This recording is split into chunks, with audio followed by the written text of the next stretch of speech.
उत्तर भारत के तटवर्ती गांव सागरपुर में समुद्र की हलचल और कोयले जैसी काली धरती दोनों का अनोखा संगम था। यहां एक कुशल कलाकार रघुबीर अपनी छोटी सी झोपड़ी में अपनी बेटी मंजरी के साथ रहती। रघुबीर दिन रात समुद्र किनारे से शंख, सीपियां और रंग बिरंगे पत्थरों का संग्रह करता, जिन्हें वह नक्काशी और पेंटिंग के जरिए जीवंत कलाकृतियों में बदल देता। मंजरी बचपन से ही मुस्कान से भरी और जिज्ञासु थी। उसकी आंखों में समंदर की लहरों जैसी चमक थी और उसके घर आने जाने वाला हर कोई कहता, देखो, ये छोटी सी परी तो जैसे खुद समुद्र की बेटी हो। वह दिन भर रेत पर किले बनाती, सीपियां सजाती और पापा की कलाकृतियों को निहार कर नए नए रंगों की कल्पना करती। गांव के एक छोर पर कनक नाम की लड़की बड़ी मेहनत करती थी। उसके माता पिता विधर्म मजदूर थे और कनक खुद सुबह शाम खेतों में अनाज तोलती, मगर उसके चेहरे पर हमेशा परिश्रम की थकान के बावजूद दया और साहस झलकता। एक दिन मंजरी समुद्र के तेज ज्वार में बहने लगी।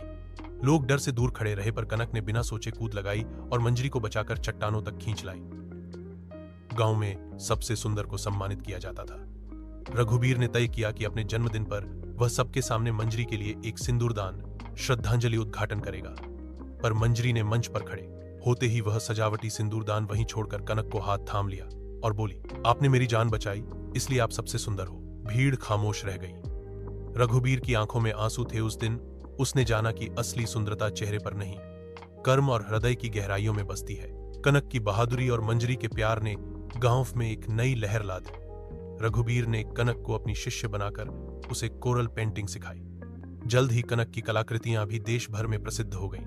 गांव वालों ने मिलकर समुद्र किनारे एक कला मेला आयोजित किया, जहां कनक और मंजरी साथ साथ अपने काम की प्रदर्शनियां लगाने लगी। समुद्र की लहरों में दोनों लड़कियां अब हमेशा साथ दिखती, मंजरी चंचल परी की तरह, कनक दृढ़ निश्चयी कलावंत की तरह। जब लोग पूछा करते, सबसे सुंदर लड़की कौन, तो बच्चों की एक टोलियां हंसकर कहती, जो दिल से दयालु हो, जिसने साहस दिखाकर किसी को बचाया हो, वही सच्ची सुंदर है। सच्ची सुंदरता बाहरी रूप रंग में नहीं, दिल के बड़े होने में निहित रहती है।